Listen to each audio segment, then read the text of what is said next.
काय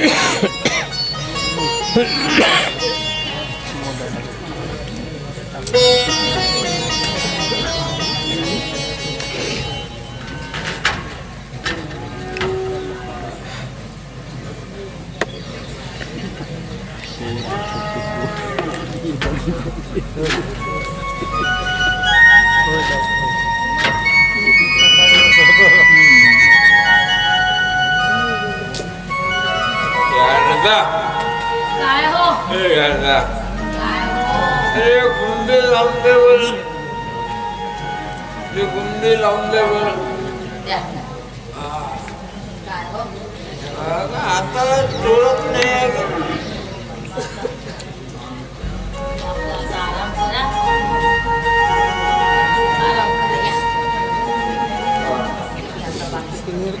काय करायचं या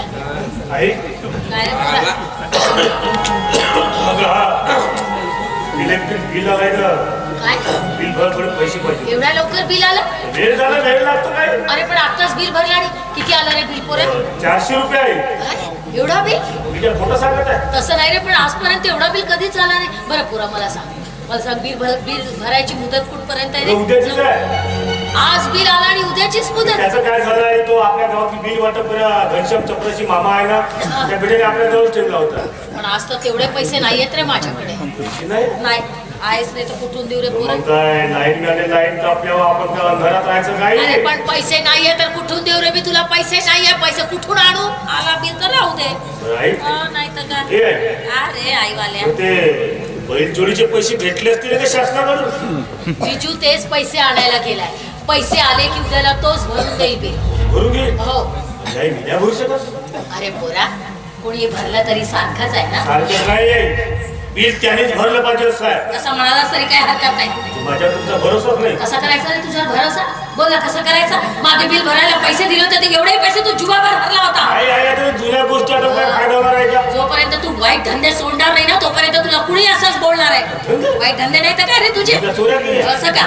टाका टाकला की कुणाचा खून केला? दारू जुवा जुगार हे वाईटच धंदे आहे ना. परिस्थितीमुळे करावं लागतं हे असं सगळं. का? नव्हे तर तुमच्यामुळे करावं लागतं असं काही मला काही हरकत नाही. आमच्यामुळे म्हणजे आम्ही करायला सांगतो का तुला हे सगळं? आम्ही सांगतो की तू हे कर म्हणून? अगं तुम्ही करायला सांगत नाही आई, तुम्ही करायला सांगत नाही, पण मला वाटतं ना, मला वाटतं 2 पैसे कमवावे, माझ्या मायबापाला सुखी ठेवा असं मला वाटतं. या दारू जुवा जुगाराच्या पैशाने तो मला सुखी ठेवणार आहे? अरे नालायका, यासाठीच आम्ही तुला जन्म दिला का? काय उपकार नाही केला? सोबत तुम्ही दुःखाला जन्म दिला. माझ्या सोबत जर ते पैशाची कोणी जन्माला घातले असते नाही काय म्हटलं असतं की तुम्ही जन्म देऊन माझ्यावर फार मोठा उपकार केला. काय कमवून ठेवलं तुम्ही आमच्यासाठी? बोल ना, काय कमवून ठेवलं तुम्ही आमच्यासाठी? ती 1 एकर जागा, ही पडखी निखळती झोपडी, हे दुःखाने भरलेले मातीचे मडके आणि दावेदार भरलेदार हे जीवन. जन्म दिला. अरे जन्म दिला म्हणजे मोठा तीर नाही मारलं. मी तर असं म्हणेल की देवाने माणसाला सगळ्यात सोपं आणि सुखदायी जर काम दिलं असेल तर मुलगा करणे. मुलगा करण्यासाठी खूप काही डिग्र्या डोंगरावं लागत नाही, डोंगर पहाड असं उचलावं लागत नाही, किंवा मोठमोठे ग्रंथ पाठ करावं लागत नाही. करावं लागतं फक्त लग्न. हा तर निसर्गाचा नियमच आहे. लग्न झालं की पटकन पोरं होणं. पण माय बापाचा नियम आहे, माय बापाचा नियम आहे की मुलांसाठी गडगडीत अशी संपत्ती कमावून ठेवलं.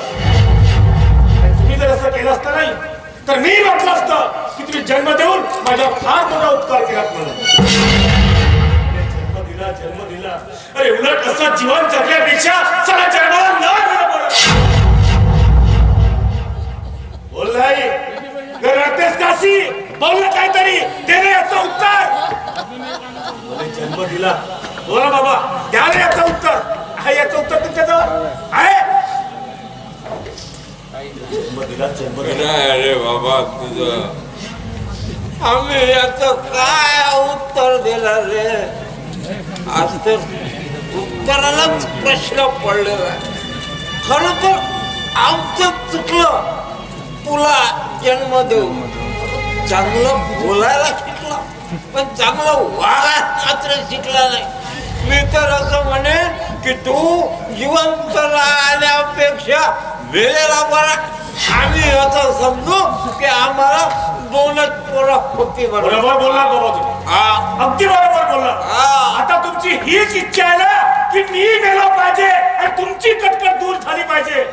पण बाबा तुम्ही या भ्रमात राहू नका की तुमची ती लाडाची 2 पोरं तुमच्या चांगल्या प्रकारे सांभाळ करतील म्हणून. अरे हा कोणाची करत नाही आम्हाला. हे कोणाच्या जादूत चालली? हो, तुम्ही राहू दे. राहू दे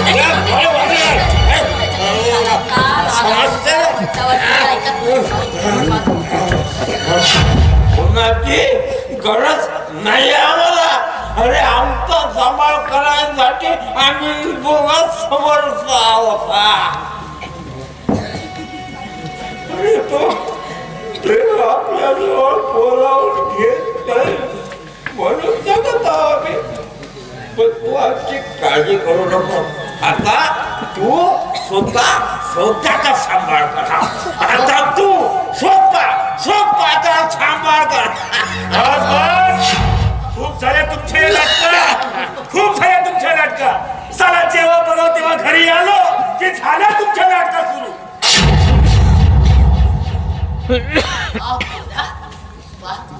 म्हणजे तुला हे नाटक वाटलं? बोल ना, तुला हे नाटक वाटलं? अरे देव ना करो एक दिवस हीच माई तुझ्यावर येऊ.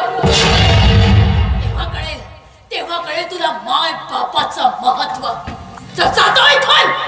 माझ्या तोंडीची मी शाप निघण्याआधी तोंड काळा करा आपल्याचा. जातो. कोण थांबतो तुमच्या या फटीच्या भांगात झोपडी थोर पडायला? कोण थांबतो? पण मी तुमच्या डोळ्याला दिसलो की तुमच्या तळपाच्या तुमच्या मस्तकात जाऊ शिकते ना. जातो ना. नेहमीची कटकट. हे बिलाचे 400 रुपये मागितले तर 800 रुपयाचा भाषण ऐकायला मिळाला. 800 रुपयाचा. हे घ्या आले तुमचे लाडके चिरंजीव. जरा पूर्वाला येणार.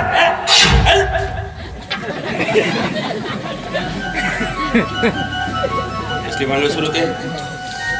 कसली भानगड सुरू त्याची? नको ते बरात होता नालायक कुठला. कशासाठी? कशासाठी काय रे? पैशासाठी. आणखी काय? पैशासाठी? हो 400 रुपये बिल आला म्हणे. उचलते बिल. बिल आला? हो बिल आला म्हणे. 400 रुपये भरायचे. नामकाला मी ढमका 15 सांगत दिवसाआधीच भरलो. एवढ्या लवकर बिल आला? पैसे मागत तो 400 रुपये बिल आला. 2 लाईट जळत नाही धडक 400 रुपये बिल आला.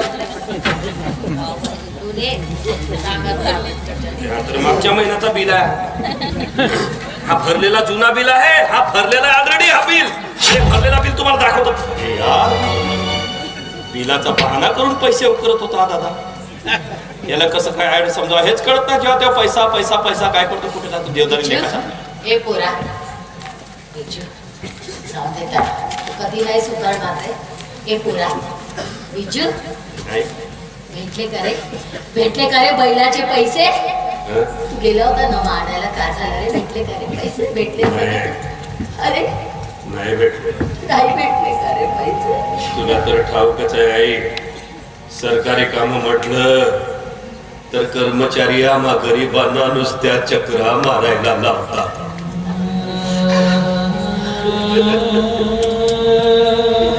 नुसत्या चक्रा. बैल मेले त्या दिवसापासून चक्र मारतोय. या बाबूकडे जा त्या बाबूकडे जा. हा कागदाना तो दाखला आणा. हे करा ते करा. नुसत्या चक्र मारतो पण काही फायदा नाही बाप. काही फायदा नाही.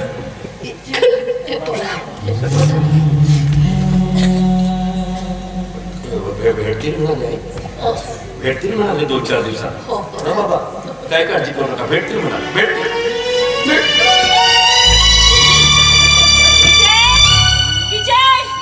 विजय विजय काकू सांगा ना विजय. हे पोरी तुला काय झालं? कसं घाबरायला? काय झालं? विजय काकू ते मी ना नंतर सगळं सांगते. आधी सांगा ना विजय. तो आतमध्ये आहे. विजय विजय बाहेर ये लवकर. विजय मला आधी तू सांगणार आहे का काय झालंय ते? काय झालं? खबर घाबरून राहिली की काय झालं? माझा दादा मला आणि विजयला मारायला इकडे येत आहे. पोरी पोरी कशाला तू माझ्या पोराच्या नादी लागली? अगं आम्ही गरीब माणसं. आधीच आमच्यावर दुःखाचा डोंगर कोसळलाय आणि पुन्हा ही भानगड तुमची. काकू आता जे झालं ते झालं. पण मी ठरवलंय तर मी लग्न करेन तर विजय सोबतच आणि मरेन तरी विजय सोबतच. लवकर कुठे इथून कुठेतरी दूर वेळ लागली की काय ग तुला म्हणजे मला वेळच लागलाय. बाबा बाबा आचार नाही विचार नाही आणि सरळ लग्न काय पागल म्हणजे हे विचार करण्याची वेळ नाही आहे. तू चल लवकर, नाहीतर आपल्याला दादा ठार मारल्याशिवाय सोडणार नाही. मारते का मारू दे, माझ्या जीवाचं जे होईल ते होऊ दे, पण अशा अवस्थेत माझ्या आई बाबांना एकटं सोडून मी कुठे जाऊ शकत नाही. अरे माझ्या पश्चात कोणात सांभाळ करणारा कोण आहे सांगा. जिवंत राहू तर सांभाळ करू ना, जिवंतच नाही राहिलं तर कोण सांभाळ करेल यांचं. म्हणून म्हणते काही दिवसाकरिता आपण कुठेतरी दूर जाऊ, मग वातावरण सोडलं ना तेव्हा आपण आई बाबांना सुद्धा आपल्या जवळ ठेवू ना. तसंही सध्या मधू आणि रवी दादा आहे ना इथं सांभाळ करायला. रवी दादा काय घेऊन बसलीस का? जो जिथे स्वतःचा सांभाळ नाही करू शकत तर माझ्या आई बाबांना काय करायचं? म्हणजे रवी दादा डोकं खाते राग आमचं सध्या आहे दोन. ए पोरा बरी बरोबर बोलत आहे, त्याशिवाय पर्याय नाही. तू आमची काळजी करू नको पोरा, आम्हाला काळजी वाटते तुझ्या जीवाची. अरे तुझ्या जीवाचं बरं वाईट झालं म्हणजे आम्ही कोणाकडे पाहू जगायचं रे? कसं शक्य आहे? कसं शक्य आहे? तर आपल्या दादाचं लग्न आहे, मधूचं लग्न आहे, त्याच्या आधी माझं लग्न झालं तर लोक काय म्हणतील आणि त्याच्या परिस्थिती जर माझं लग्न झालं तर इथं भाऊ पेटून मग काय करणार आपण? अरे वेळा पेटून उठेल काय आधीच पेटलेला आहे. तू आता माझ्याशी लग्न नाही केलं ना तरीही जीवानीशी मारेल. कारण आपल्याच बहिणीचा फोन आला होता की दादा आपल्याला मारायला इकडे येत आहे. विजय जास्त वेळ वाया घालू नको आणि विचार करू नकोस. तू चल लवकर विजय, आपण जर इथे जास्त वेळ थांबलो ना तर अनंत झाल्याशिवाय राहणार नाही. विजय तू चल, माझ्यासाठी नाही कमीत कमी तू तुझ्या आई बाबांसाठी तरी चल. त्याने माझ्या आई बाबाला काय केलं बिलं तर काय अक्कल बिकल आहे तू माझा ऐकत तुझी चिंता करू नको, आम्ही आमचं बघू. पण तुला काय झालेलं आम्हाला नाही पाहलं. मला काय होणार नाही. मला शाळेच्या भानगडी बाबाची तब्येत करून अशा तुम्हाला जायला सांगतात मी जशी म्हणते काय करते तुला एवढंच का सांगत आहे मी. जा आम्ही आमचं बघून येऊ रे. आम्ही आमचं पाहून घेऊ, आम्हाला काय करायचं काय नाही ते आम्ही आमचं पोचा माझा काय होणार आहे रे? होईल जे व्हायचं ते पाहू आम्ही आमचं. ठीक आहे.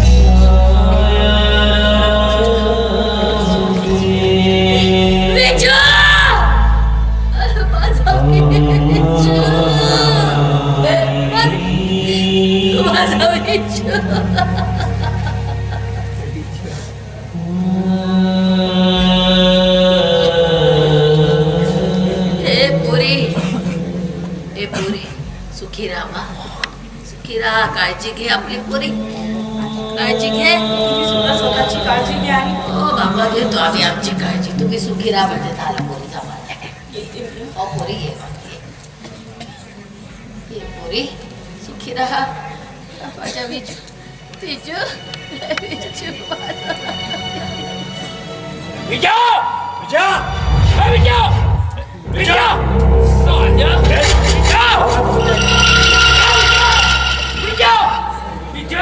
विजू मला वाटतं ते दोघे बस स्टॉपकडे गेले असतील. तिकडे जातो आणि शोधून काढतो साल्याला. खेचून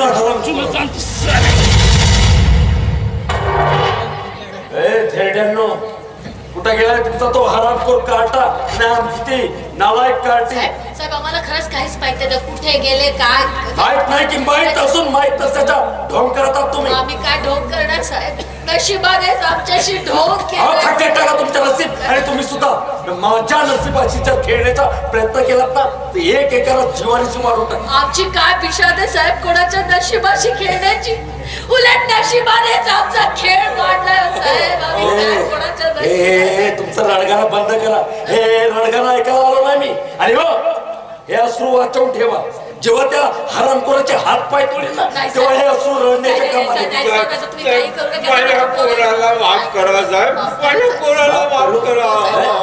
असंच गिळगिळून जर आपल्या पोराला समजावलं असताना तर ही वेळ आली नसती. चुकलं साहेब आमचं, चुकलं मी बोल चुकलाय ना, चुकलाय ना, तर बघा आता शिक्षाही भोग. नाही साहेब, माझ्या पोराला माफ करा साहेब, माफ हो तो मी तुमच्या ते काय करता हो तुम्ही ए थेरड्या, तू किती हात पाय तोडलेस ना तरी त्या हरामखोराला सोडणार नाही. नाही साल्याचा मुर्दा पाडला तर बापाची औलाद नाही सोडणार नाही. त्या हरामखोराला सोडणार नाही. साला जाऊन जाऊन जाईल कुठे सोडणार नाही हरामखोराला. काय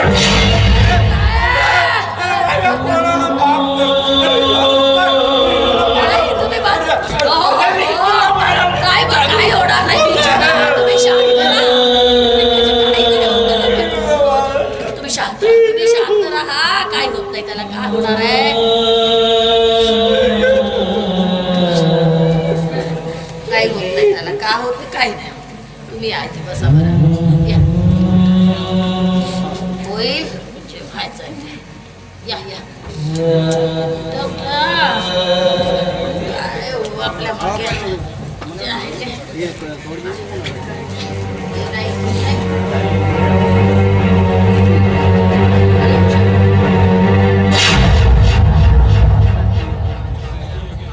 मधू, मधू अगं कुठे गेली होतीस तू? अरे हे काय आहे पोरी, हे काय मी लग्न केलं. लग्न आणि असं अचानक अगं पण कुणाशी केलं तू लग्न, कुणाशी? अहो या हो. नमस्कार सासूबाई, नमस्कार वा पोरी वा, आता हेच दिवस पाहायचे बाकी राहिले होते. हेच दिवस. आई आई मला माफ कर, मला माफ कर. याशिवाय माझ्याकडे दुसरा पर्याय नव्हता. तर मला लागलेल्या कलंकामुळे तुमची झुकलेली मान व माझ्या लग्नासाठी तुमच्या जीवाचा झालेला अंडापिंडा मला पाहावायला गेला नाही आई. म्हणून माझ्या माती लागलेल्या कलंकाचा टीका पुसून मी सौभाग्याचा कुंकवाचा टिळा लावलाय. आई माझी चूक आपल्या पदरात घेऊन मला आशीर्वाद द्या आई. मला आशीर्वाद.